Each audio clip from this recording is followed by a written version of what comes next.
Hello everyone, আসসালামু আলাইকুম। আজ কোনো রান্নার ভিডিও শেয়ার করছি না। আজকে আমি শেয়ার করছি ভুঁড়ি পরিষ্কার করা। খুব সহজেই আপনি কিভাবে অনেকগুলো ভুঁড়ি পরিষ্কার করবেন সেটাই হচ্ছে আপনাদের সাথে শেয়ার করব। এবং খুবই সহজে কোনো রকম কোনো কিছু লাগবে না এই ভুঁড়ি পরিষ্কার করার জন্য। আপনার হাতেই যথেষ্ট এই ভুঁড়ি পরিষ্কার করার জন্য। তো এগুলোকে অনেকে নাড়ি বলে, আবার অনেকে ভুঁড়ি বলে। যে নামেই চিনি, তবে এগুলো খেতে কিন্তু বেশ ভালো লাগে। অনেকে এটা পরিষ্কার করা ঝামেলার মনে করে। তো আমার কাছে এটা মনে হয় কোনো ঝামেলা হয় না। এটা পরিষ্কার করা খুবই সহজ, আর খেতেও কিন্তু বেশ ভালো লাগে। তো প্রথমে দেখতেই পাচ্ছেন আমি এখানে একটা চাকু দিয়ে মাথার যে শক্ত অংশটা আছে, মানে ভুঁড়ির যে শক্ত অংশটা আছে সেটা আমি কেটে দিচ্ছি। দেন এখন বৃদ্ধা আঙ্গুলটা ডুগিয়ে দিয়ে এভাবে খুব ভালোভাবে আমি কিন্তু কেটে নিচ্ছি। এটা অনেকেই দেখা যায় যে চাকু দিয়ে অথবা বটি দিয়ে কাটে। তো এভাবে না কেটে আমরা যদি এভাবে বৃদ্ধা আঙ্গুলটা ডুগিয়ে দিয়ে এভাবে একটু টান দেই, তাহলে কিন্তু খুব সহজেই এটা পরিষ্কার কেটে নেওয়া যায় আর কি। তো এই যে মাথার অংশটা এভাবে একটু চাকু দিয়ে কেটে দিবেন। এবার বৃদ্ধা আঙ্গুলে এভাবে ভুঁড়িটা ডুগিয়ে দিয়ে এভাবে একটু টান দিলেই কিন্তু খুব সহজেই এটা কেটে নেওয়া যায়। আমি সব সময়ের জন্য এভাবে ভুঁড়ি পরিষ্কার করি, আর আমার কাছে একদম মনে হয় না যে এটা আসলে এত বেশি পরিশ্রমের কাজ। আর যারা যে এটা পরিষ্কার করতে খুব বেশি ঝামেলার মনে করেন, অবশ্যই আমার আজকের ভিডিওটা দেখে এভাবে একদিন ট্রাই করবেন, দেখবেন কোনো রকম ঝামেলাই মনে হয় না।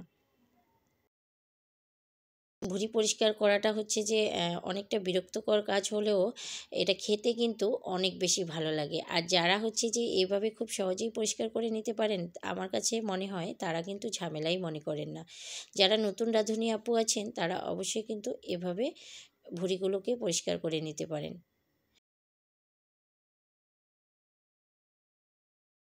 শেষের অংশগুলো আমি এভাবে একটু চাকু দিয়ে কেটে নিচ্ছি। তো এভাবে সেম একই প্রসেসে আমি সবগুলো ভুঁড়িকেই পরিষ্কার করে নিব। আর এটা গন্ধের কারণে অনেকে খেতে চান না।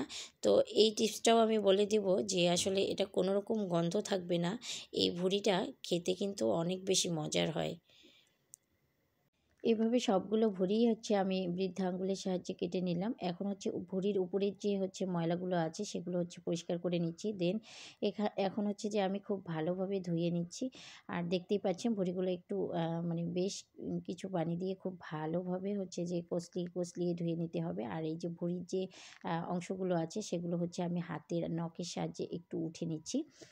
এভাবে আমি ১০ থেকে ১২ বার এই ভুঁড়িগুলোকে খুব ভালোভাবে পরিষ্কার করে নিয়েছি।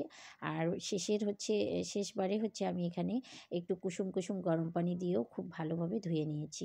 এভাবে ধুয়ে নিলে ভুঁড়ির মধ্যে কোনো গন্ধ থাকে না। আর চেষ্টা করবেন এভাবে ধুয়ে নিতে, এবং অনেকটা সময় ধরে একটু পানিগুলো চেঞ্জ করে নিতে। এরকম করলে ভুঁড়ির মধ্যে কোনো প্রকার গন্ধ থাকবে না, আর খেতেও বেশ ভালো লাগবে। তো এখন যে এভাবে আমি সবগুলো ধুয়ে নেওয়ার পর একটা পাতিলের মধ্যে নিয়ে নিলাম। এখন এখানে একটু হলুদ এবং কিছু লেবুর স্লাইস দিয়ে খুব ভালোভাবে সেদ্ধ করে নিয়েছি। সিদ্ধ করে নেওয়ার পর এখন যে আমি কেটে নিচ্ছি। ভিডিওটা অন করতেই ভুলে গেছি। যাই হোক, এখন যে এখানে আমি কেটে নিচ্ছি। এই যে ভিতরের যে যে অংশটা আছে, যেদিকে যে গরুর যে গোবরগুলা থাকে, তো সেই অংশটার দিকে যে আমরা এভাবে চেঁচে ফালাই দিব। অনেকেকেই আমি দেখি যে এগুলো ফালাই দেয় না। ঠিক ওইভাবে গরম করার পর ঠিক ওইভাবেই কেটে নেয়।